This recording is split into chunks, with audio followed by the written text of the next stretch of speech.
네.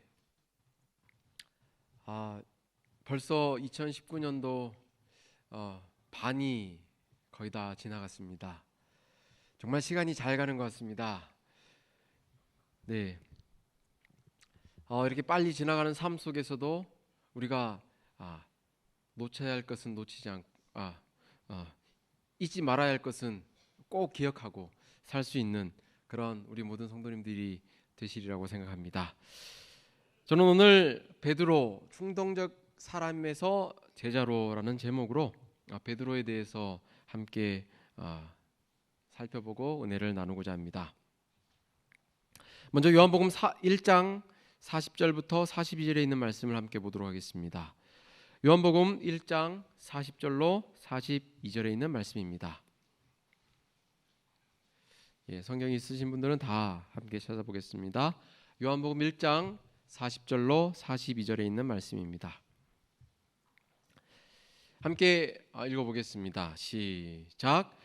요한의 말을 듣고 예수를 따르는 두 사람 중에 하나는 시몬 베드로의 형제 안드레라. 그가 먼저 자기의 형제 시몬을 찾아 말하되 우리가 메시아를 만났다 하고, 메시아는 번역하면 그리스도라. 그리고 예수께로 오니 예수께서 보시고 이르시되 내가 요한의 아들 시몬이니 장차 게바라 하리라 하시니라. 게바는 번역하면 베드로라.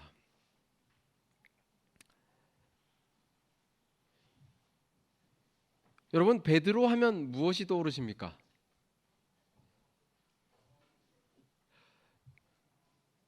어떤 사건이 떠오르십니까? 물 위로 걸어가는 장면. 또요?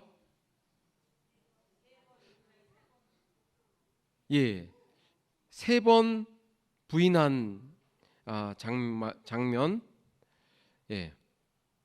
또 이 용서는 베드로가 자신 있게 이야기했죠. 주님, 3번 용서하면 됩니까? 그랬더니 예수님께서 뭐라 그러셨죠?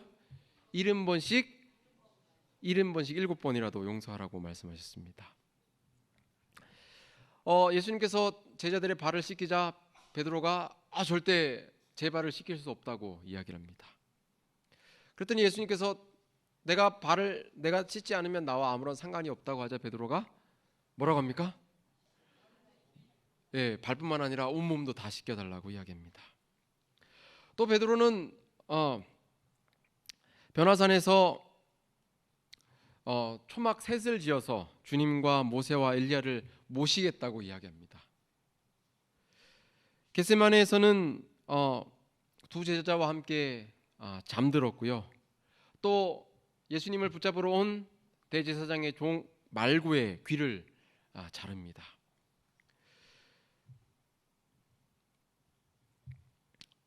그리고 법정에서 예수님을 3번 부인하게 됩니다. 베드로 하면 흔히 속단이 빠르고 천방지축인이다, 불같이 다혈질인 베드로다라고 이렇게 이야기를 합니다. 하지만 눈물이 많고 인간적이고 또 아이처럼 꾸밈이 없는 베드로를 떠올리기도 합니다. 베드로의 삶은 정말 기복이 심했습니다. 하나님께 가까이 나아갔고 또 예수님을 주는 그리스도시요 살아가시는 하나님의 아들이라고 고백한 바로 다음에 예수님께서 베드로를 향해서 사단아 너희들로 물러가라고 말씀을 하실 정도였습니다. 베드로는 모험을 두려워하지 않을 뿐만 아니라 일단 부딪히고 보는 사람이었습니다. 그리고 말을 내뱉고 보는 사람입니다. 베드로가 자신만만하게 뭐라 그랬습니까?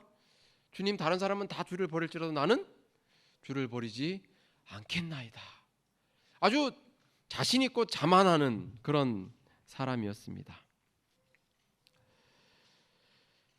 이런 성경의 베드로의 모습을 통해서 우리는 그의 성향을 짐작할 수 있습니다. 예수님이 이런 베드로를 처음 만나신 사건이 요한복음 1장 40절로 42절에 나옵니다. 그런데 그때 하신 말씀이 오늘 서두 읽은 요한복음 1장 42절입니다. 예수님께서 베드로를 처음 보고 하신 그 말씀, 실로 놀라운 말씀이 아닐 수가 없습니다. 다시 한번 읽어볼까요? 시작. 데리고 예수께로 오니 예수께서 보시고 가라사대 내가 요한의 아들 시몬이니 장차 게바라 하리라 하시니라. 게바는 번역하면 베드로라. 주님께서 이 말씀을 하실 때 그 당시의 베드로의 모습은 바위나 반석과 같은 이름에 걸맞지 않는 삶을 살고 있었습니다. 그럼에도 불구하고 주님은 베드로를 위한 큰 계획을 품으시고 한결같지 못한 사람을 바위같이 든든한 제자로 바꾸기 원하셨던 것입니다. 이 만남에는 중요한 사실을 한 가지 발견할 수 있습니다. 여기 빨간색 글씨가 무슨 글씨죠? 보시고. 이 보시고는 제가 여러분들을 보는 그런 보시고일까요? 아니면 다른 보시고일까요? 어떻게 하셨습니까? 예, 여기서 사용된 단어는 엠블레포라고 하는 헬라어 단어를 사용했는데요. 이 단어는 보다는 단어에 다른 한 가지 전치사가 접두사가 포함이 되어 있습니다.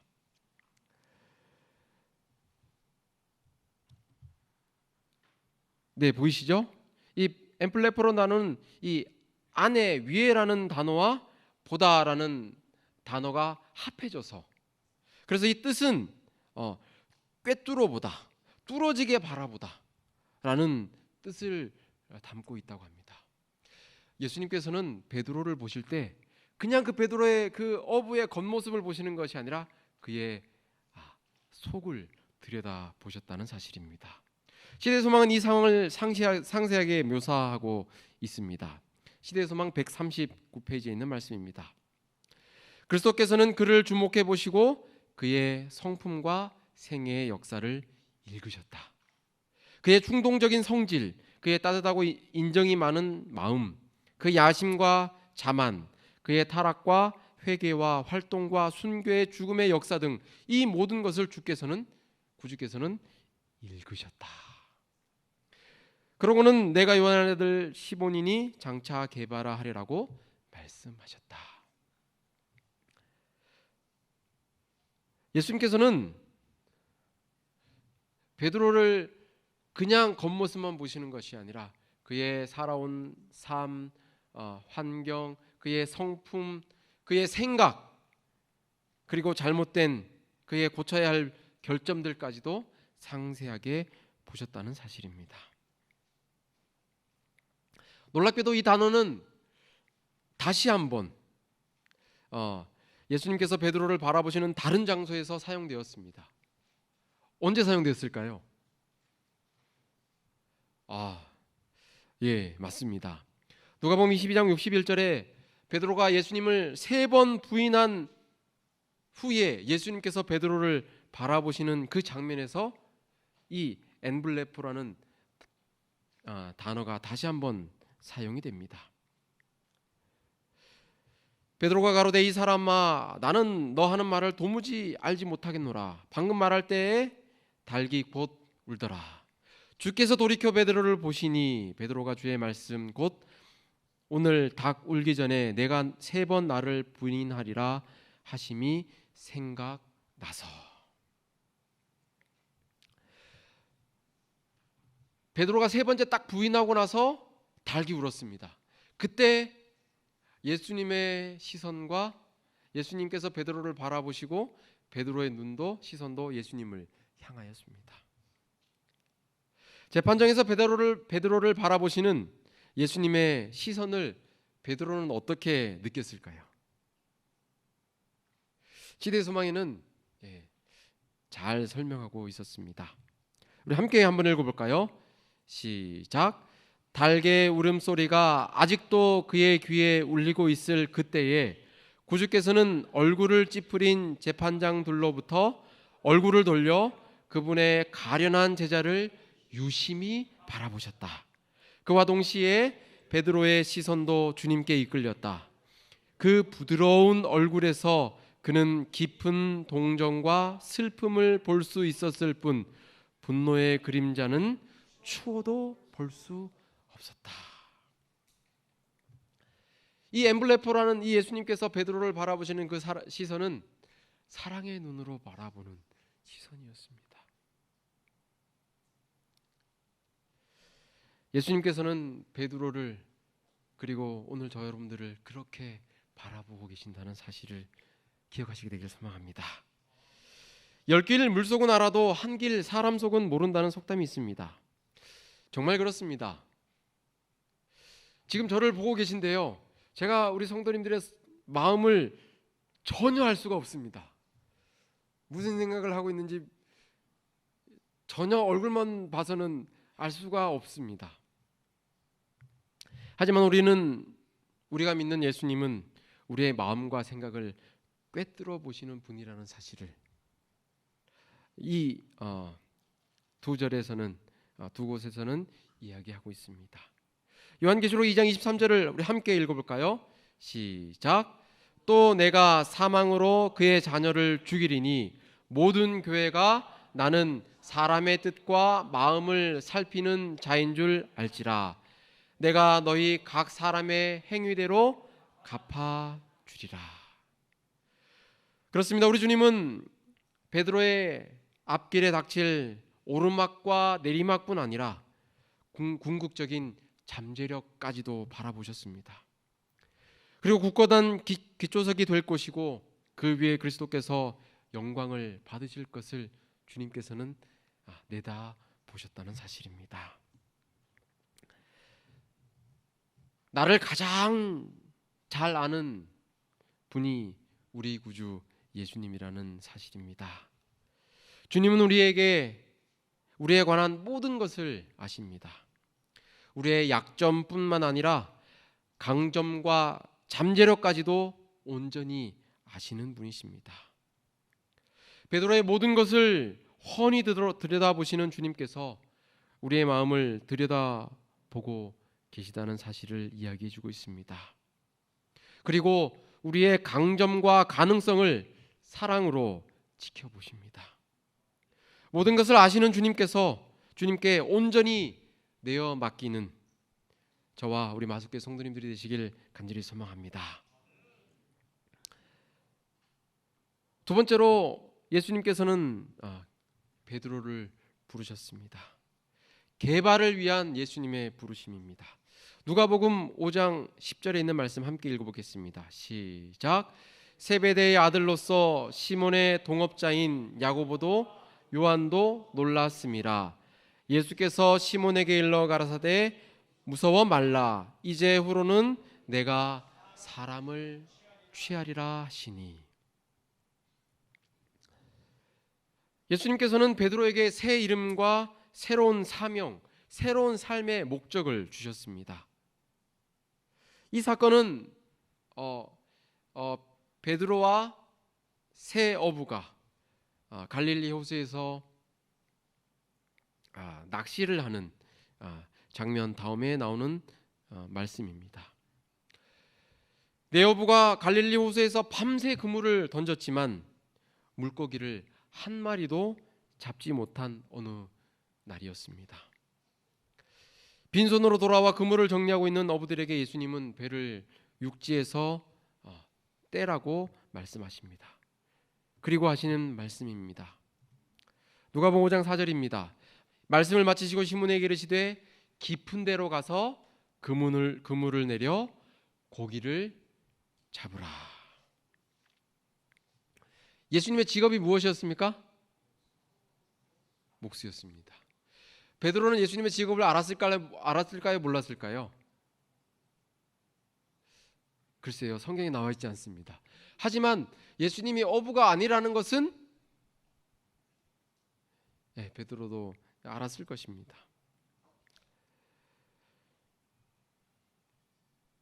그리고 베드로가 그의 직업이 어부였기 때문에 언제 물고기를 잡는 것이 가장 잘 잡히는지를 알았습니다.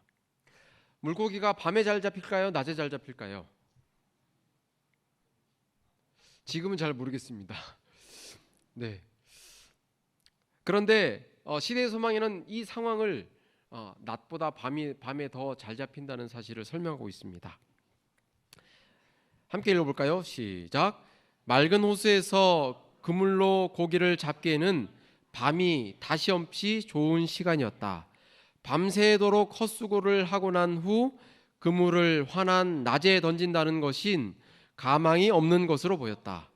그러나 예수께서 분부를 내리셨고 또한 그들은 그 선생을 사랑하는 마음으로 순종하였다. 그 당시에 갈릴리 호수는 워낙 깨끗하고 맑았기 때문에 낮에 해가 뜨고 그물을 던진다면 그 그물을 보고 물고기들이 도망갔다는 사실입니다. 그래서 어부들은 밤에 낚시를 했습니다. 이곳에서 베드로는 그리스도의 삶에서 가장 중요한 원리를 보여주었습니다. 순종은 성공과 축복을 가져다 주고 불순종에는 실망과 실패가 따른다는 원리입니다. 베드로가 낚시는 제가 더 잘합니다 라고 이렇게 거절했다면 어떻게 되었을까요? 그런데 베드로는 그렇게 하지 않았습니다. 시대소망은 표현합니다. 선생을 사랑하는 마음으로 순종하였다. 여러분, 예수님을 사랑하십니까? 사랑하는 마음으로 순종하게 되시길 간절히 소망합니다. 주님은 베드로의 이런 단순한 순종을 내다보시고 그를 개발하는 새 이름을 주셨습니다. 주님께서 원하시는 것은 단순한 순종이지만 우리는 얇은 지식으로 주님의 계획을 이야기하지는 않습니까? 주님이 원하시는 것은 우리의 능력이 아니라 순종임을 기억하게 되시길 간절히 소망합니다. 주님은 시몬 베드로의 이러한 단순한 순종을 내다보시고 그를 개발하고 새 이름을 주셨습니다. 베드로는 이런 엄청난 상황을 겪은 다음에 예수님께 뭐라고 이야기합니까? 누가복음 5장 8절에 나옵니다. 시몬 베드로가 이를 보고 예수의 무릎 아래 엎드려 가로되 주여 나를 떠나소서 나는 죄인이로소이다 하니. 베드로의 직업은 무엇이었습니까? 어부가 바닷가에 갈릴리 호숫가에 왜 갔습니까? 물고기 잡으러 갔습니다. 그럼 물고기가 이제 가득 잡혔으면 어떻게 해야 될까요? 물고기를 빨리 이제 육지로 가지고 와야 되잖아요. 그런데 이때만큼은 베드로에게는 물고기가 보이지 않았습니다. 주님밖에 보이지 않았습니다. 그리고 주님 발 앞에 엎드려서 이야기합니다. 주여 나를 떠나소서 나는 죄인이로소이다. 여기서 한 말 중에 잘한 것이 있습니다. 나는 죄인이로소이다. 이 말은 참 잘한 겁니다. 근데 왜 주여 나를 떠나소서라고 했을까요?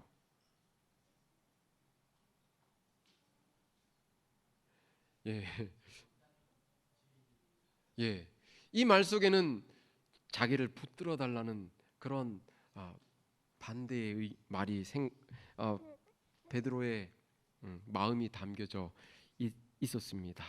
시대소망에는 이렇게 기록합니다. 베드로는 나를 떠나소서 나는 죄인으로소이다라고 부르짖었으나, 우리 파란 글씨 함께 읽어볼까요? 시작. 자기는 그에게서 떠날 수가 없다는 것을 느끼면서 예수의 발에 매달렸다. 주님을 붙잡으면서 주님 떠나세요 이렇게 했다는 겁니다. 예수님은 베드로를 향한 계획을 가지고 계셨습니다. 베드로가 훌륭한 어부로서 가졌던 기술들, 능력들, 끈기를 사용하시면서 베드로의 모난 부분을 다듬을 작정이셨던 것입니다. 반석처럼 든든하게 구세주를 신뢰하는 사람, 주님을 믿으라고 끈질기게 어부처럼 권하는 사람으로 바꾸려고 하셨던 것입니다. 마찬가지로 주님께서는 우리의 단점을 다듬기를 원하십니다. 그리고 우리가 가진 장점을 활용해서 사람을 낚는 어부가 되기를 계획하신다는 사실입니다. 주님의 말씀에 순종하심으로 베드로와 같은 주님의 쓰임받는 도구가 되시길 간절히 소망합니다. 베드로는 이 한 번의 사건으로 인해서 배와 그물을 버려두고 주님을 따르게 됩니다. 게바가 되는 그 첫 걸음을 내딛게 되었습니다. 다시 한번 주님께서는 베드로를 위해서 말씀하십니다. 요한복음 21장 7절에 있는 말씀입니다. 함께 읽겠습니다. 시작. 예수의 사랑하시는 그 제자가 베드로에게 이르되 주시라 하니 시몬 베드로가 벗고 있다가 주라 하는 말을 듣고 겉옷을 두른 후에 바다로 뛰어 내리더라.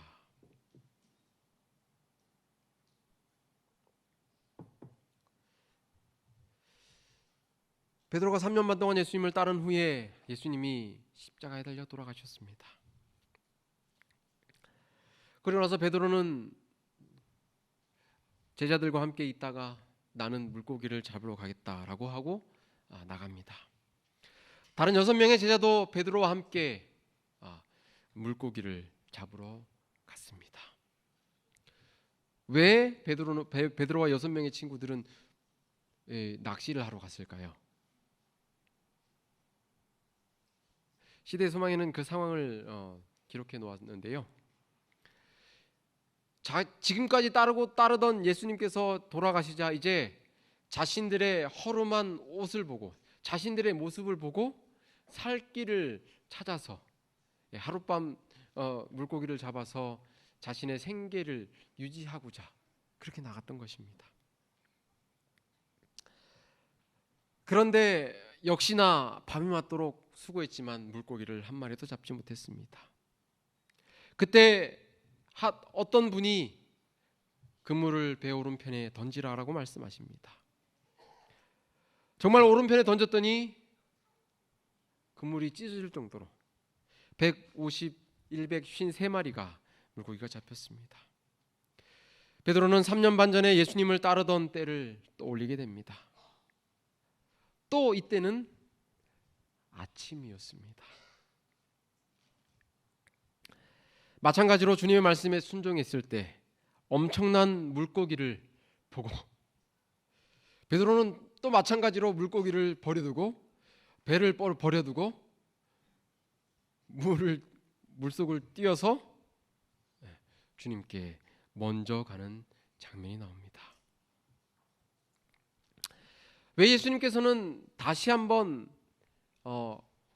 이 베드로와 6명의 친구에게 제자들에게 나타나셔서 그물을 오른편에 던지라고 말씀하셨을까요?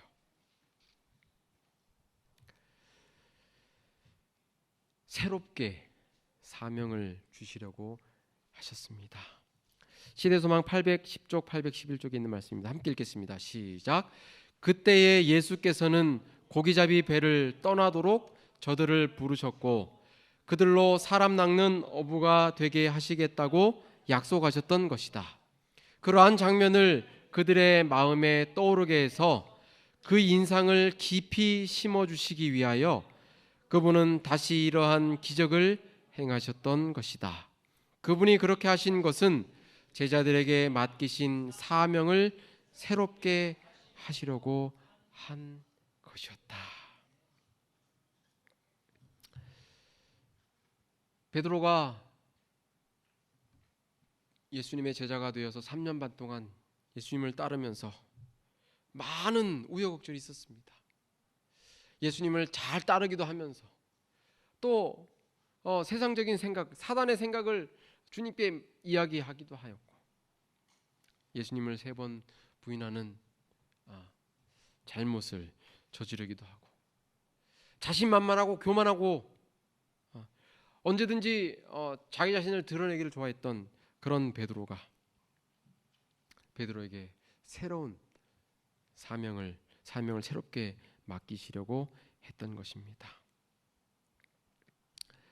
그리고 주님께서는 베드로에게 물으십니다. 베드로야, 내가 나를 사랑하느냐? 시대소망에는 그 상황을 이렇게 묘사합니다.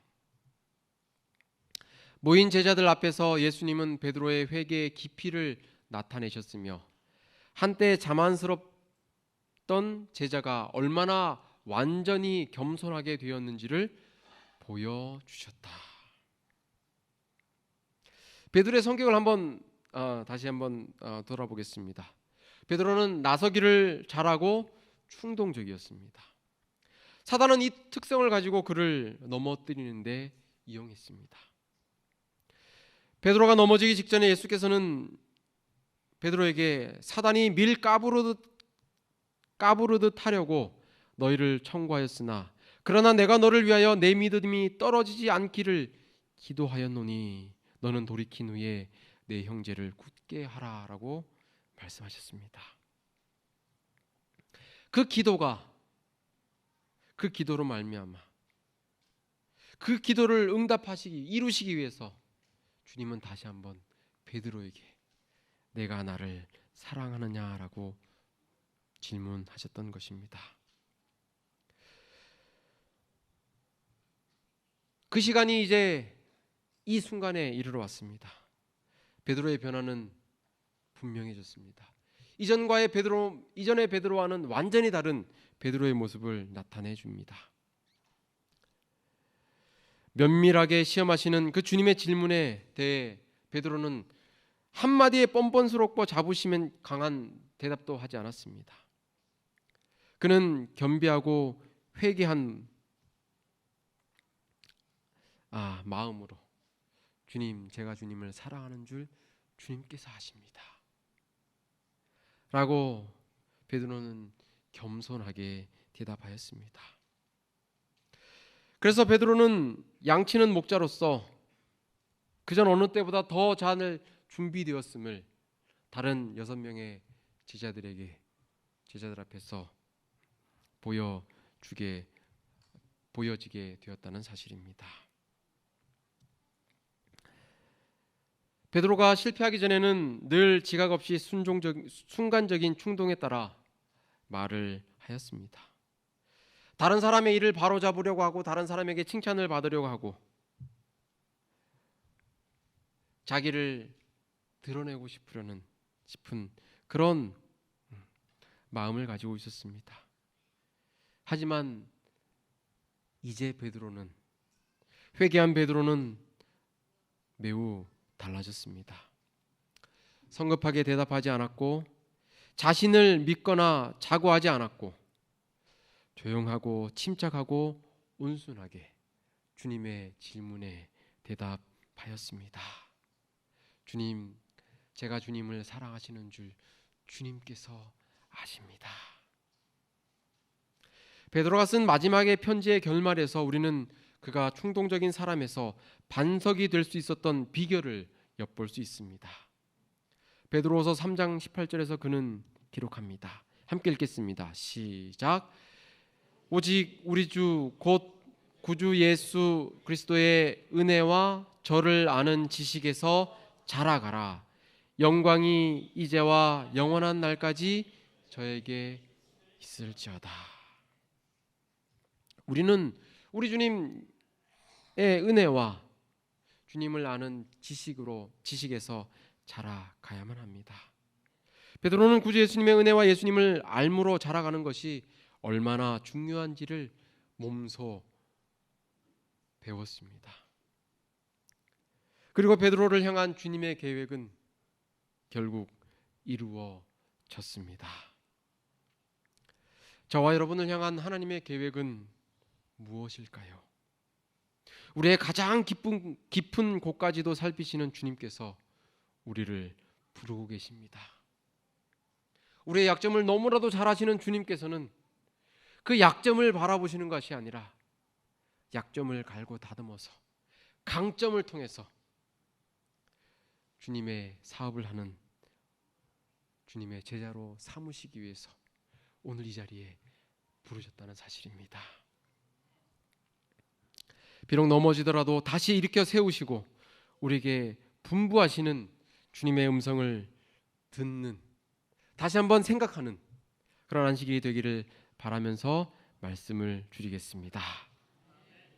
요한복음 1장 41절 우리 말씀 마지막으로 다시 한번 읽겠습니다. 시작. 예수께서 보시고 이르시되 내가 요한의 아들 시몬이니 장차 게바라 하리라 하시니라. 번역하면 베드로라. 예수님은 베드로를 한 번 보시고 베드로의 삶을 계획하시고 하셨습니다. 오늘 저와 여러분이 베드로의 삶처럼 주님의 계획대로 이끌리는 그런 순종하는 삶을 살게 되시길 간절히 바라면서 오늘 말씀을 줄이겠습니다.